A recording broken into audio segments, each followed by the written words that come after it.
साहब उसके खिलाफ थे। ये मनुस्मृति लागू करना चाहते थे बाबा साहब ने 1927। ये तो हवाई बातें हैं, हवाई बातें नहीं, हवाई। क्यों संघियों और भाजपाइयों डर गए क्या हमारे साथ डिबेट करने में? दोस्तों बहुत बहुत स्वागत करता हूं आप सभी का। जब मीडिया जनता की आवाज़ बनने के बजाय सत्ता का भोंपू बन जाए तो समझ लेना चाहिए कि लोकतंत्र के शरीर में जहर उतर चुका है। जनता को ये ढोंग समझना ही होगा, पहचानना ही होगा। जितनी बार ये प्रचारित किया जाएगा कि नेता अजय है, उतनी ही बार हमें सड़कों, चौपालों और अखबारों के पन्नों पर लिखना होगा कि असली लोकप्रियता पेट भरे होने में है, काम मिलने में है और बिना डर के सच बोल पाने में है। बड़ा सवाल यह है कि बिना डरे आज कितने लोग सच बोल पाते हैं। दोस्तों मैं ये बातें क्यों कर रहा हूँ? मैं ये बातें इसलिए कर रहा हूँ क्योंकि जो लोग सच बोल रहे हैं, बिना डरे सच बोल रहे हैं, उन लोगों को बोलने से रोका जा रहा है। आज मैं बात कर रहा हूँ प्रियंका भारती और कंचना यादव की, जो हैं तो आरजेडी की प्रवक्ता लेकिन बहुजनों को रिप्रेजेंट करती हैं टेलीविज़न पर। वो टीवी डिबेट जहाँ पर पहले बहुजनों की भागीदारी शून्य थी, अब इन लोगों ने भागीदारी बढ़ानी शुरू की। सत्ताधारी पार्टी के गालीबाज प्रवक्ताओं को मुंहतोड़ जवाब देना शुरू किया। तो अब कंचना यादव और प्रियंका भारती को बैन करने की मांग तेज़ हो गई है। बीजेपी के तमाम प्रवक्ता खुलकर आ गए हैं और कह रहे हैं कि प्रियंका भारती और कंचना यादव के साथ हम डिबेट नहीं करेंगे। वहीं राजकुमार भाटी जो काफ़ी प्रख्यात हैं, खुलकर बोलते हैं, धज्जियाँ उड़ाते हैं सरकार की, जातिवादियों की, उनसे भी भारतीय जनता पार्टी की जो तमाम प्रवक्ता हैं वो डरे हुए हैं। और अब कहा जा रहा है, फ़ोन कर करके कहा जा रहा है कि भैया आप लोग टीवी डिबेट में मत आइए। कंचना भारती को टीवी डिबेट में बुलाया तो हम उनके डिबेट में नहीं बैठेंगे। और इस बीच प्रियंका भारती और कंचना यादव जी ने एक तीखा बयान दिया है। जैसे ही इन दोनों को पता चला कि बीजेपी के तमाम प्रवक्ता डरे हुए हैं, बीजेपी आईटी सेल के लोग डरे हुए हैं, तुरंत इन दोनों ने रिएक्शन दिया है। वहीं आरजेडी के राज्यसभा सांसद मनोज झा ने भी एक तीखा बयान दिया है। साथ ही साथ जो वरिष्ठ पत्रकार आशुतोष जी हैं, उन्होंने भी इस पूरे मुद्दे को लेकर एक रिएक्शन दिया है। तो जो टीवी डिबेट पहले सत्ता के पक्ष में बिल्कुल झुका रहता था, अभी भी झुका है। कंचना यादव, राजकुमार भाटी और प्रियंका भारती कुशवाहा के आने के बाद थोड़ी दिलचस्प डिबेट होने लगी। अब बीजेपी वाले चाहते हैं कि सारी डिबेट एक तरफा हो, पापा के तारीफ़ों में कोई कमी ना आने पाए। दोस्तों प्रियंका भारती किसी परिचय की मोहताज नहीं है। प्रियंका भारती का मैं एक वीडियो आपको दिखाने जा रहा हूं, जहां उन्होंने लाइव डिबेट में मनुस्मृति की जो प्रति थी उसके चिथड़े तक कर दिए थे और यहीं से प्रियंका भारती पूरे देश भर में फेमस हो गई थी। तो सबसे पहले प्रियंका भारती का ये वीडियो देखिए, काफ़ी ज़्यादा आज वायरल है और लोग इसे काफ़ी ज़्यादा शेयर कर रहे हैं। अंबेडकर जी का, बाबा साहब का अपमान करने से पहले किसी की गौरव गाथाएं गाई थी और वो थे वीर सावरकर। इनके वीर सावरकर, यही माफी वीर सावरकर क्या लिखते हैं, मैं आपको सावरकर समग्र से पढ़ करके सुना रही हूँ। अंबेडकर, भिक्षु अंबेडकर भी बन जाए तो किसी हिंदू को सूतक नहीं लगने वाला। ना हर्ष ना विमर्श, जहाँ स्वयं बुद्ध हार गए वहां अंबेडकर किस झाड़ की पत्ती है। ये कहना है इनके सावरकर का, जिसको वीर बना रहे थे। और इन्हीं के सावरकर कहते हैं ना, देश संविधान से नहीं मनुविधान से चलना चाहिए। इन्हीं के बाद केसी सुदर्शन क्या बोलते हैं, इन्हीं के हेड रहे हैं, बोले हम संविधान को नहीं मानते। गोलवलकर के बंच ऑफ थॉट्स में लिख दिया है इन्होंने, संविधान पूरा वेस्टर्न है, इंडियन कुछ है ही नहीं। मोहन भागवत तो सीधे आरक्षण की समीक्षा करते और उत्तर प्रदेश के योगी आदित्यनाथ टेबल पर रखे हुए वो मनुविधान, वही मनुस्मृति ना, जिसमें क्या लिखा है मैं आपको पढ़ करके सुना रही हूँ। सिर्फ एक कथन, ना स्त्री स्वतंत्र अर्हति, चैप्टर 9 को उसका 3रा श्लोक, शूद्र पतोधर्म अर्हति। इनका अर्थ है कि महिलाएं स्वतंत्रता के योग्य नहीं है। इसी कारण से इन लोगों ने हिंदू कोड बिल का विरोध किया था, ताकि महिलाओं को किसी तरीके से स्वतंत्रता न मिल जाए, तलाक का अधिकार न मिल जाए। ये अंबेडकर पर बात करेंगे, मनुस्मृति को हाथ में लेकर घूमने वाले लोग अंबेडकर पर चर्चा करेंगे। आप कहते हैं भगवान का नाम लो, अरे स्वर्ग, जिस स्वर्ग की आप कल्पना करते हैं ना, वो स्वर्ग आपकी कल्पना मात्र है। मैं जिस तबके से आती हूँ, मैं कहती हूँ मेरा स्वर्ग है मेरा लिखना, मेरा पढ़ना, मेरा बोलना। और मैं इस मनुस्मृति को, जिसको आप लोग पूछते नहीं थकते हैं ना, उसको ऐसे फाड़ती हूँ, क्योंकि ये मनुस्मृति हमारे लिए हमें अछूत बना के रखा, हमें पानी पीने लायक नहीं रखा।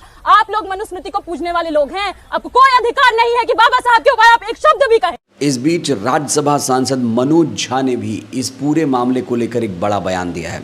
उन्होंने कहा है कि आज टीवी बहसों के एक दुखद पहलू की ओर आप सबों का ध्यान आकृष्ट करना चाहता हूं, जहां हमारी पढ़ी लिखी और वैचारिकी से लैस आरजेडी की महिला प्रवक्ताओं के साथ भाजपा बहस में शामिल नहीं होना चाहती और चैनल्स उसी तुरही को बजा रहे हैं। टीवी बहसों में अगर भाजपा ये तय करे कि विपक्ष से कौन बोलेगा, कौन आएगा, कौन नहीं, तो ये राजनीति में निष्पक्ष खेल नहीं बल्कि एक सजाया हुआ नाटक है। लोकतंत्र और विपक्ष को अपने प्रतिनिधि स्वयं चुनने का अधिकार है, न कि सत्ता पक्ष की मंजूरी से। जब सरकार ये तय करने लगे कि उसके सामने कौन बैठेगा तो बहस का असली मकसद ही ख़त्म हो जाएगा। मीडिया की स्वतंत्रता और बहस की विश्वसनीयता इसी में है कि हर पक्ष अपनी आवाज़ लेकर सामने आए, चाहे वो सत्ता पक्ष के लिए असहज ही क्यों ना हो। यही लोकतंत्र की असली परीक्षा है। तो यहाँ पर भारतीय जनता पार्टी और जो टीवी मीडिया है उसकी बखिया उधेड़ कर रख दी है मनोज कुमार झा जी ने। वहीं इस पूरे मुद्दे को लेकर पत्रकार आशुतोष ने लिखा है कि कंचना यादव और प्रियंका भारती ने सामाजिक न्याय और दलित आंदोलन को बहुत मुखर आवाज़ दी है। इनकी आवाज़ को दबाने का अर्थ है सदियों से जिस समाज को बोलने नहीं दिया गया उन पर फिर पाबंदी लगाई जा रही है, लेकिन अब ये बहादुर लड़कियां मूक नायक नहीं बनेंगी। वहीं कंचना यादव काफ़ी ज़्यादा गुस्से में नज़र आ रही हैं।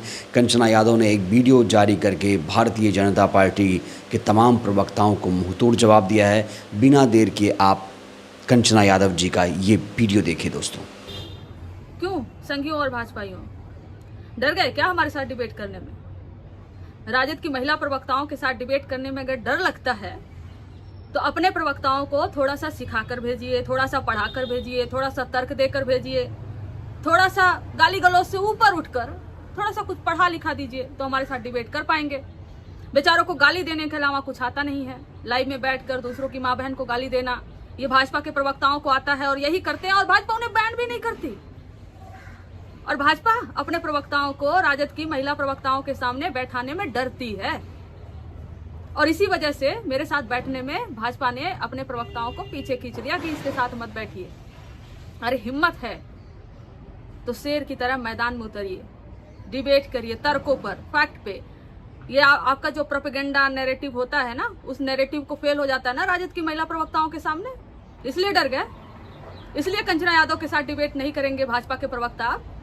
इसलिए कल से हमें यही कहा जा रहा है कि बीजेपी आरजेडी की महिला प्रवक्ता कंचना यादव के साथ डिबेट नहीं करेगी। क्यों भाई? आपके प्रवक्ताओं को कुछ आता जाता नहीं है क्या? गाली गलौज के अलावा गाली गलौज सिखाए हैं बस। हिम्मत है तो राजद की महिला प्रवक्ताओं के सामने अपने प्रवक्ताओं को टिका कर दिखाइए, तर्क पर बहस करिए, फैक्ट पर। गाली गलौज पे बहस करेंगे, हाँ उसमें तो आप लोग को महारत हासिल है, लेकिन यह मत भूलिए कि हम हर जवाब हर तरह से देना जानते हैं। फैक्ट पर भी जिस भाषा में आप हमसे डिबेट करेंगे उस भाषा में हम आपसे डिबेट करेंगे। इसलिए भाजपाइयों पहले कुछ सीख कर पढ़ लिख कर आओ, हिम्मत लेकर आओ हमारे साथ बैठने का। हमारे साथ नहीं बैठने का होगा तो कंचना यादव को बैन करो, कभी प्रियंका भारती को बैन करो, कभी सारिका पासवान को। तो कंचना जी का गुस्सा आपने देखा, वो साफ तौर से कह रही हैं कि जो बीजेपी के प्रवक्ता हैं वो डर गए हैं, इसलिए वो हमारे सामने डिबेट कर नहीं सकते, क्योंकि ये लोग गालीबाज हैं, ये असभ्य हैं, इनके पास कोई तथ्य नहीं है, इसलिए हमारे सामने डिबेट नहीं कर सकते। वहीं प्रियंका भारती जी ने भी भारतीय जनता पार्टी के तमाम प्रवक्ताओं की बखिया उधेड़ी है। उन्होंने कहा है कि आज तक भाजपा अपने एक प्रवक्ता नहीं चुन पाई जो तथ्यों के साथ बिना असभ्य हुए बात कर पाए।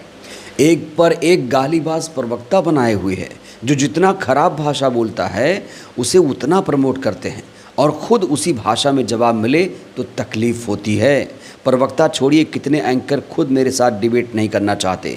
कुछ प्रवक्ता लाइव बोले ये डिबेट में होगी तो मैं नहीं बैठूंगी। आरजेडी की दलित तबके से और पिछड़े तबके से आने वाली प्रवक्ताओं से इतना खौफ? तर्क से लड़िए, पीछे के रास्ते मीडिया को ये कहना कि हमने इन्हें बायकॉट किया, ये तो कायरता है। प्रियंका भारती जी ने आगे कहा है कि बीजेपी के गालीबाज प्रवक्ताओं और तथाकथित संघी राजनीतिक विश्लेषकों को पानी पिला देते हैं हम। जो जिस भाषा में बहस करता है मुंह तोड़ जवाब हम उसी भाषा में देते हैं। इसी से डर गई है भारतीय जनता पार्टी। चैनलों को धमकी देकर बोली है कि कंचना यादव को बैन करो। संघियों को पानी पिला देने वाली दमदार और पिछड़े समाज से आने वाली प्रियंका भारती को बैन करो। दलित समाज से आने वाली संघियों के पसीने छुड़ा देने वाली सारिका पासवान को बैन करो। भाजपाइयों डरना नहीं, दम है तो अपने प्रवक्ताओं को पढ़ा लिखा कर मैदान में उतारो, भाग क्यों रहे हो।